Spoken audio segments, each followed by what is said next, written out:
We talked about two different reference frames. One we called the stationary frame, or just the unprimed frame, that's O, and then the moving frame, or the primed frame, that's O prime. The moving frame has coordinate axes which are still x and y, but they're just x prime and y prime, and the stationary frame has coordinate axes which are x and y. So a primed frame indicates the moving frame, and the unprimed frame indicates the stationary frame for now.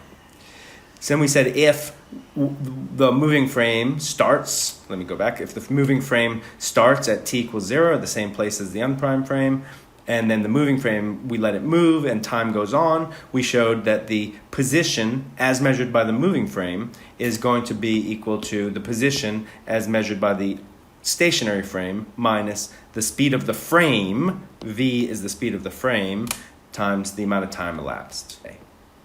So the Galilean transformation in one dimension is x prime equals x minus vt, where you need to, what's important, this is a very simple one-dimensional kinematics constant velocity equation, but what's important is for you to remember and understand what these variables mean. X prime is the position measured from the primed frame, the moving frame.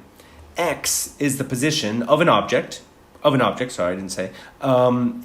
the unprimed or stationary frame. V is the velocity of the moving frame, and t is the amount of time elapsed. So then you should ask yourself, can we have a Galilean transformation in 2 dimensions or more dimensions? And by the way, X form just means transformation. It's just a shortened version. So Galilean transformation, or Galilean X form, it's for one inertial reference frame to another. It's for comparing 2 inertial reference frames.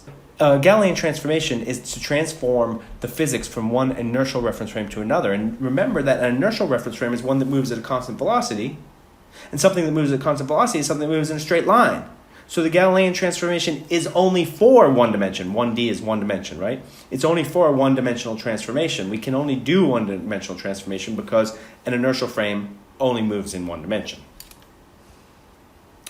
But a straight line doesn't have to be along the x-axis. Our transformation doesn't have to be in the x direction. It can be along the y-axis or something in between, or the z-axis if we're in 3 dimensions.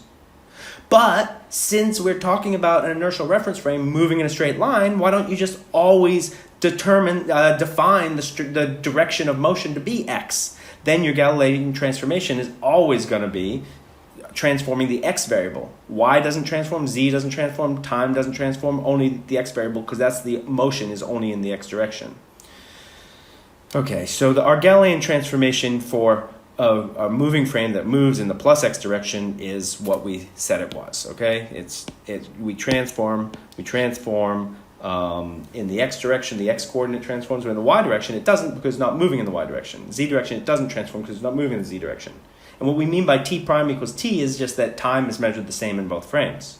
Time isn't any different in either frame.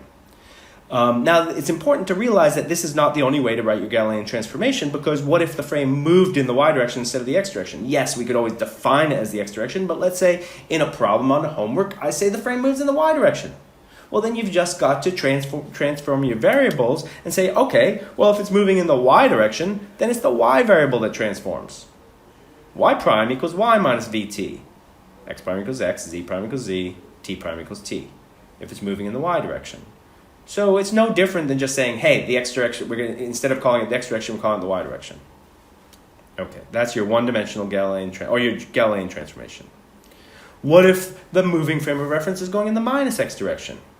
Then, if v is measuring the speed, which is the magnitude of the velocity, then you're going to have the transformation that says x prime equals x plus vt, because now it's moving the opposite direction, so we're going to add to the x variable instead of taking away from the x variable. But that's the same as saying that the transformation is x prime equals x minus vt, where v is positive if you're moving the plus x direction, or negative if you're moving the negative x direction. So what we're generally going to be saying is that if my moving frame moves in the plus x direction, my transformation is x prime equals x minus vt. If my moving frame moves in the negative x direction, then my transformation is x prime equals x plus vt, where v is a positive constant. So now let's talk about what's called the inverse transformation. Let's say we know the coordinates in the primed moving frame and want to transform back. In other words, instead of saying we're going to start with something in this frame of reference, when I say coordinates, I mean we're actually going to take an object and we're going to put it at some coordinate x1 and asking what is that coordinate as measured from the other frame of reference. So let's say that instead we know we know the moving frame of reference, we want to transform back to the stationary frame of reference. Well, that's just taking our transformation equation and solving for x instead of x prime. Just solve for x. And we get x equals x prime plus vt, right? Simple enough. That's our inverse transform. So this is our transformation and this is our inverse transform. Well, that's no different than a frame of reference that moves backwards. We just showed that, right? That's the same as saying that the primed frame is our stationary frame and the unprimed frame is moving backwards, which it is relative to the primed frame. Let's go ahead and see that, right? So relative to the primed frame, if we just put ourselves in the primed frame, right? Put yourself in the primed frame and say that the unprimed frame, what we call the stationary frame, is moving backwards relative to you. Right? Physically, this could be you in a car, and you're stationary relative to the car, and the road moves backwards relative to you. So that transformation would be the same as the inverse transformation, or just transforming from the prime variables to the unprimed variables. Okay. Note that this tells us something essential. I think you all probably know it just naturally, that velocities are relative. There's no stationary and moving frame, really. I'm calling O the stationary frame and O prime the moving frame, but there's no real stationary moving frame. All frames simply move relative to each other. And the other essential thing to understand is that if O prime moves at V relative to O, then O also moves at V relative to O prime, right? In the opposite direction, same speed in the opposite direction. Right? So, for example, if you're standing on the street, right, that's you standing on the street, and you're standing still in the stationary frame, in the frame O, and a car moves by at 30 miles an hour in O prime, then how fast are you moving relative to the car? You're moving 30 miles an hour relative to the car. Somebody in the car says you're moving by them at 30 miles an hour. Right? So you're moving by them at 30 miles an hour. This is the basis of relativity. If I move relative to you, you move relative to me. And then Newtonian relativity requires that his postulate that it doesn't matter which frame is moving, the physics should work the same in any inertial reference frame. It doesn't matter which frame is moving, they're all moving relative to each other. And the physics should work the same in any inertial reference frame. So that's what I want to spend time showing now, is what that means. What does it mean to work the same? We should be able to describe the physics with our physics laws in the same way in any reference frame. So it doesn't mean that motion looks exactly the same in any reference frame, but that we should be able to use the same physical laws that apply in every reference frame.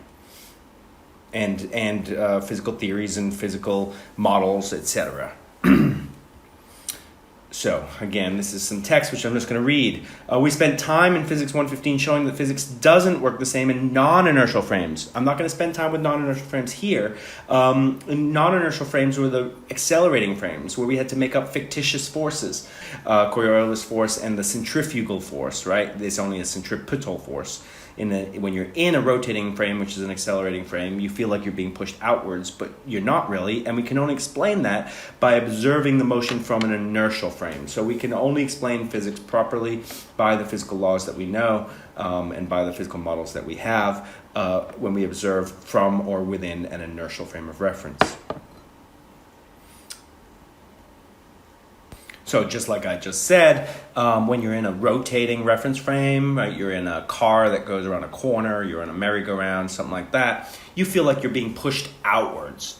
But there is no outward force. There's no outward force in rotational motion. There's only inward forces keeping you in the circle. And we can explain why you feel like you're being pushed outwards. If we look at you from an inertial frame of reference, we see that actually what you're trying to do is you're trying to keep moving in a straight line, Newton's law of inertia, Newton's first law, and the car is moving out from under you. And this video shows this concept that the physics should be the physics should be the same. We should be able to describe the physics with the same physical laws in any inertial frame. It doesn't prove it, but it's just an example.